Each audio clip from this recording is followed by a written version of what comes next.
Buenos días, hermanos, o buenas tardes o buenas noches, dependiendo del tiempo en que vea esta clase. Les saludo nuevamente en el nombre de la Iglesia Cristiana Hispana Discípulos de Cristo, cuyo pastor es el reverendo Héctor Santiago. Mi nombre es Irisdora Torres y les invito a unirse conmigo a esta última sesión de las lecciones que competen al mes de octubre y que han girado alrededor del tema del perdón y las consecuencias del perdón a nivel individual, a nivel personal y a nivel colectivo. Les agradeceré que abran sus Biblias en el libro del Evangelio de Juan, el capítulo 21, los versículos del 15 al 19, que son los textos, es el texto, los versículos que en esta mañana o en este día o esta noche consideraremos sobre el tema del perdón. Este es un pasaje que recoge un emocionante diálogo entre Jesús y Pedro.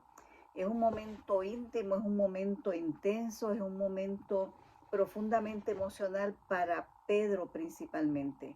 A mí personalmente me impacta mucho este cruce de palabras entre Jesús y Pedro y su discípulo, porque en un momento dado él le negó, pero ahora en este encuentro se resalta el amor perdonador de Cristo, el amor perdonador de Jesús hacia él, el perdón, el amor perdonador de Jesús, de Dios a nuestras vidas.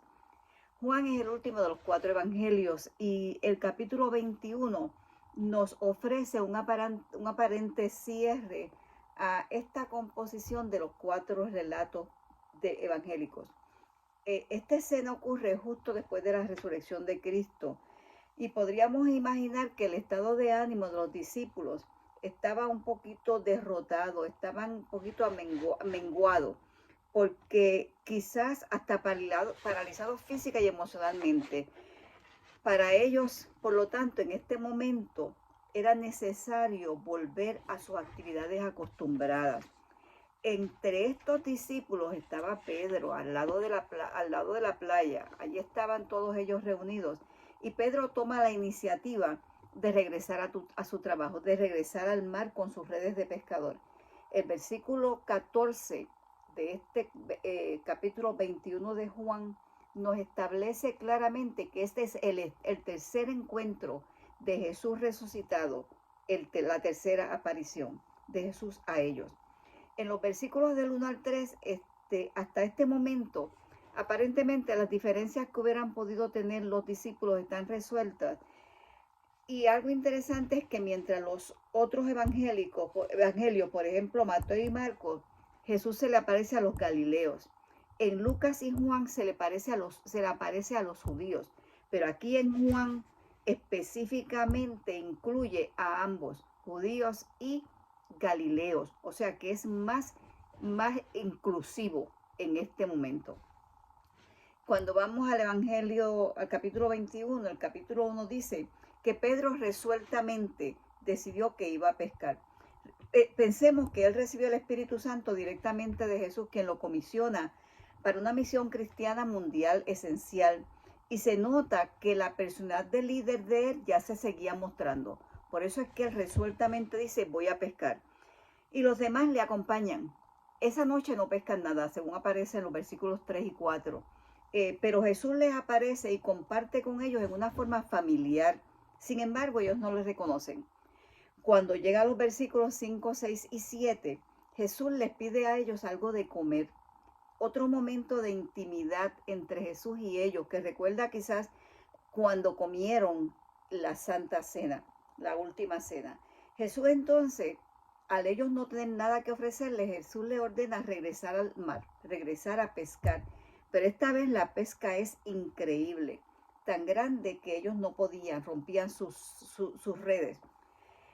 Es en aquel momento de pesca, cuando reconocen que aquel que está ocasionando este milagro de pesca es Jesús mismo, que no es un transeúnte desconocido, que es alguien a quien ellos conocen, amaban y caminaron junto a él por 3 años. Juan mismo dice, Juan reconoce que él había compartido con ellos. Es Juan quien lo testifica. Ahora Pedro, quien por la frustración había rendido sus esfuerzos, es interesante que hace un gesto que nos indica que él recuperó sus bríos, recuperó su intención, su motivación. Por lo tanto, se pone su delantal y reanuda la pesca, la cual en este momento resulta en tal cantidad de peces que rompían sus redes, por lo que Pedro queda maravillado. En esta escena quizás recuerda el momento en Juan 6:9, cuando Jesús se alimenta a la multitud y se identifica a sí mismo como el pan de vida, como el provisor de vida, de alimento. Ahora, sentados junto a esta fogata que Jesús había encendido, que podríamos decir que es la fogata del Espíritu Santo, había una comida que él les había preparado. Jesús había preparado una cena. Todos sabían quién era este ahora que había preparado la cena para ellos. Y mientras allí el Señor está comiendo con ellos, ocurren 3 preguntas, 3 veces que recuerdan el camino que Pedro, el camino en el cual Pedro siguió a Jesús hacia la cruz. Y esto aparece en Juan 21, 18, 15 al 27, cuando Pedro niega a Jesús 3 veces.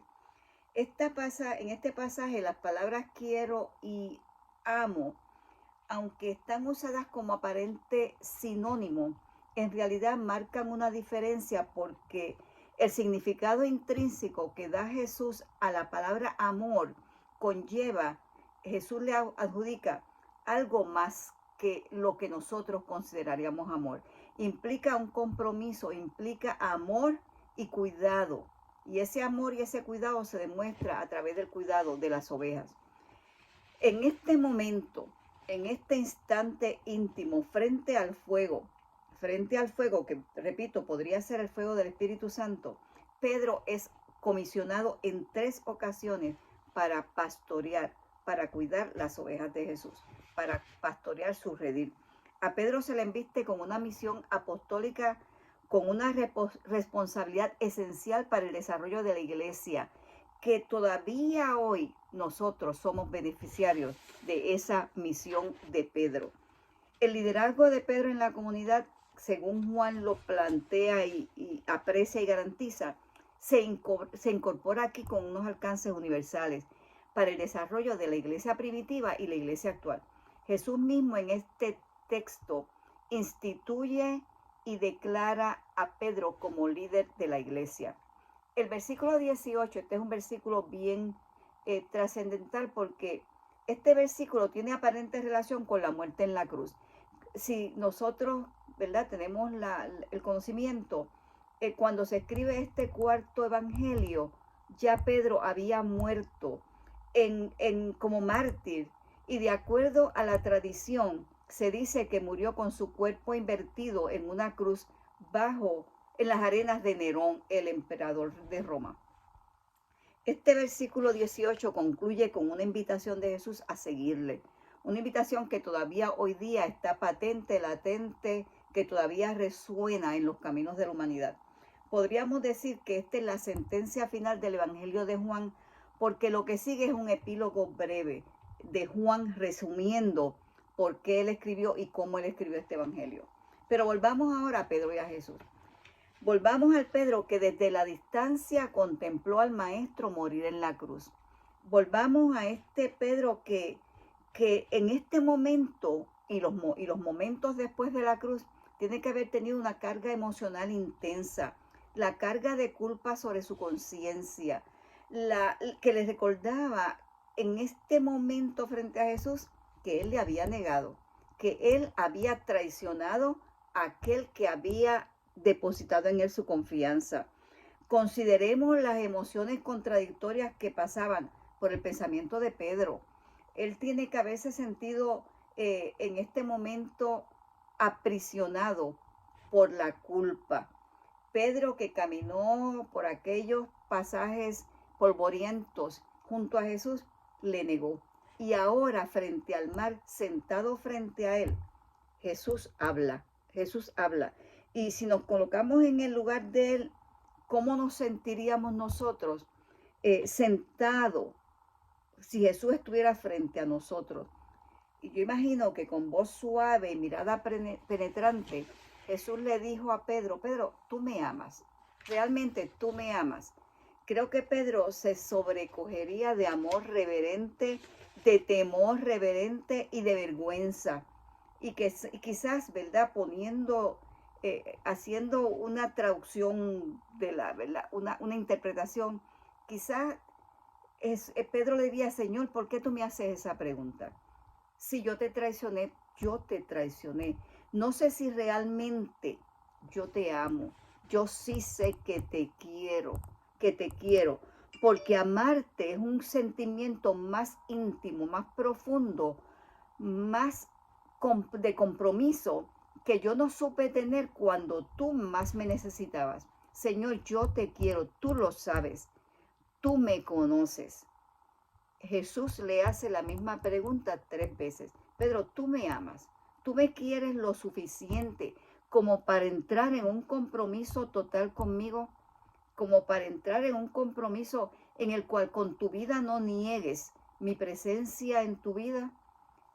Lo bueno de Jesús es que Él entiende nuestra capacidad de amar. Él entiende que amar es un proceso de crecimiento espiritual. Él entiende que amar es aceptar, amar a Dios es aceptar su perdón, es aceptar su gracia, su misericordia, es aceptar el compromiso de ser parte de su redil. Él sabe que, Dios sabe, Jesús sabe que emocionalmente tenemos limitaciones para amarle hasta lo sumo. Jesús sabe, Jesús entiende a Pedro, por lo que aún después de haberle traicionado, haberle negado 3 veces, aún así Jesús le ama tanto que le encomienda una meta, una responsabilidad. Jesús da un giro a la vida de Pedro, y el Pedro que se sentía posiblemente frustrado consigo mismo, en este momento su vida adquiere un nuevo propósito. Ya no es ir al mar a pescar, que es lo que él originalmente pensó. Ahora Dios le dice, tú vas a pastorear mis ovejas, vas a apacentarlas, vas a cuidarlas, vas a alimentar mis ovejas, tú vas a ser mi emisario dentro del redil de mis ovejas.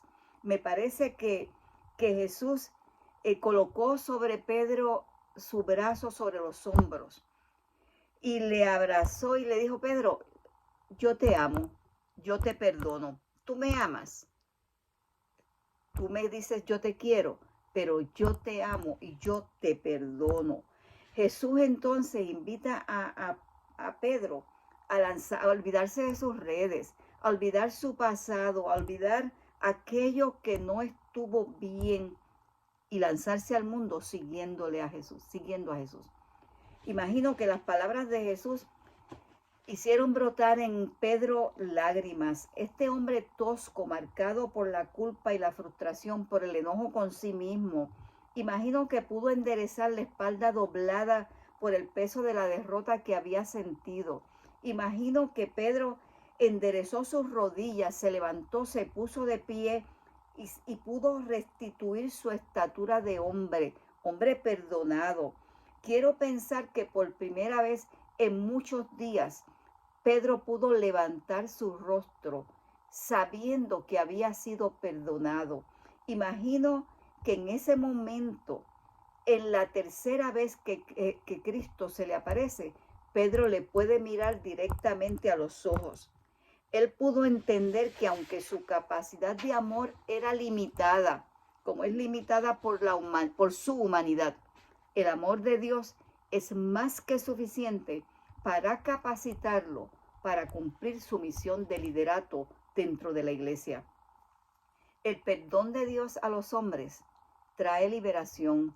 El perdón de Dios a las mujeres, a los jóvenes, trae liberación. Endereza los pasos, endereza nuestra espalda cansada, da dirección y propósito, trae novedad de vida, redirige nuestros pasos y nos hace olvidar el pasado. Tristemente, todos y todas de una manera u otra negamos a Dios, negamos a Cristo, negamos al Señor. Son tantas las instancias nuestras diarias en las cuales nuestras actitudes y estilos de vida, nuestras palabras y acciones niegan la presencia de Dios en nuestras vidas. Tantas veces que con nuestra vida negamos lo que Cristo ha hecho en nuestras vidas. Vivimos caminando por los callejones, escapándonos de la mirada o intentar escaparnos de la mirada de Dios. Sin embargo, la mirada de Jesús no es confrontacional. La mirada de Jesús no es de juicio, no es de señalamiento. La mirada de Él es de amor, de compasión, de perdón. Cuando Cristo se sienta al lado de Pedro, restituye su vida, restituye su espíritu. Él desea que Pedro sea perdonado, que reciba su perdón, que Pedro se sienta comprendido y aceptado. Cuando otra persona recibe nuestro perdón, no solamente es el perdón lo que recibe nuestra compasión, recibe nuestra comprensión y recibe nuestra aceptación. Igualmente, cuando nosotros somos perdonados, recibimos aquel a quien hemos ofendido aceptación, comprensión y amor. A pesar de nuestra insuficiencia, a pesar de nuestras limitaciones de amar totalmente a Dios, a pesar de todo, Él nos pregunta todos los días, ¿tú me amas? ¿Tú me amas? ¿Tú me amas?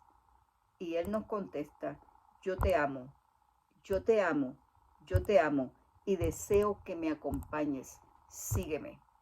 Dios les bendiga.